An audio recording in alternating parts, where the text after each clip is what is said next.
В рамках комиссии по организации празднования 25-летия Дня Победы в Отечественной войне народа Абхазии и десятилетия международного признания независимости республики создано 3 рабочие группы, которые непосредственно занимаются организацией военного парада, праздничной культурной программой и благоустройством городов и районов.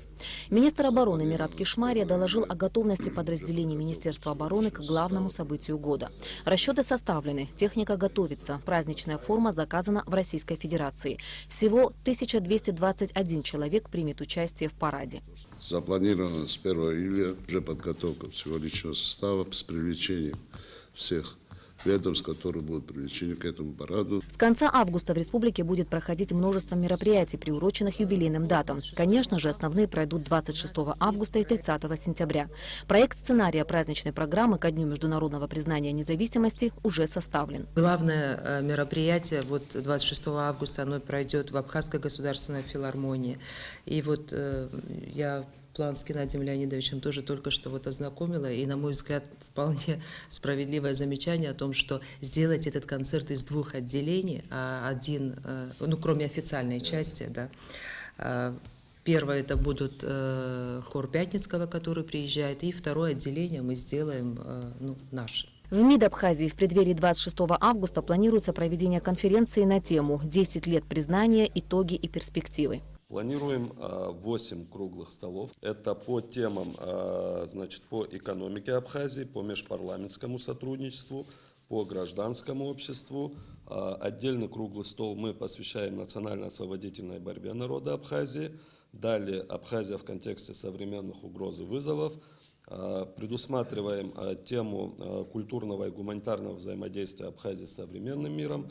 Также будем отмечать тему диаспорального ресурса Абхазии. И один круглый стол у нас будет посвящен развитию по линии торгово-промышленных палат. Министерством образования и науки запланировано 21 мероприятие, среди которых 11 районных, остальные республиканские, сообщил министр Адгур Какоба. При этом Рауль Хаджимба отметил, что необходимо уже сейчас организовывать встречи школьников с ветеранами Отечественной войны народа Абхазии.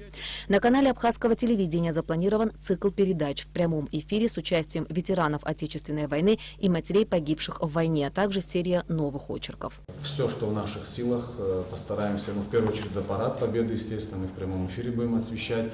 У нас планируется в прямом эфире, вы поддержали, посвящен 25-летию проект. Мы хотим приглашать прямо в студию ветеранов и всех тех, которые принимали участие в нашей войне, матерей отдельно, ветеранов наших отдельно. То есть там цикл передач, который будет идти прямо до октября месяца. Отдельные темы разговора, список приглашенных гостей на празднование Дня Победы и состояние памятников погибшим в городах и районах республики. Президент обратил внимание членов комиссии на необходимость очень серьезно подойти к этим вопросам. Помимо высокопоставленных гостей должны быть приглашены представители всех добровольческих ветеранских организаций. Что касается памятников, то их необходимо привести в надлежащий вид. У нас есть в Очимчирах памятник, главный памятник районный, есть Торчал, есть Сухум, наш общий памятник, мемориал, который должен быть приведен в порядок. И, конечно, и по Гудауте, по Гагре. И еще один памятник в Очимчирском районе. Это памятник в Тамышах. Очень важный памятник. С ним связаны очень серьезные боевые операции по десантированию. И этот памятник должен тоже быть приведен в порядок. Председатель Союза журналистов Руслан Хашик предложил пригласить в Абхазию на юбилейные даты российских журналистов, освещавших Отечественную войну народа Абхазии, а также сообщил о готовности Союза журналистов провести фотовыставку работ Ибрагима Чкадуа и Владимира Попова. На совещании также обсуждался вопрос санитарного состояния городов и районов. Вплоть до празднования юбилейных дат по всей республике необходимо проводить еженедельные субботники с привлечением общественности и молодежи, подчеркнул Рауль Хаджимба. Премьер-министр Геннадий Гагулия предложил закрепить за главами администрации определенной территории, за благоустройство которых они будут нести ответственность. Члены комиссии также решили сделать юбилейной медаль за победу, которая была выпущена в честь 25-летия со Дня Победы в Отечественной войне народа Абхазии. Окончательный план всех мероприятий и необходимые финансовые средства на их проведение должны быть представлены президенту не позднее 15 июля.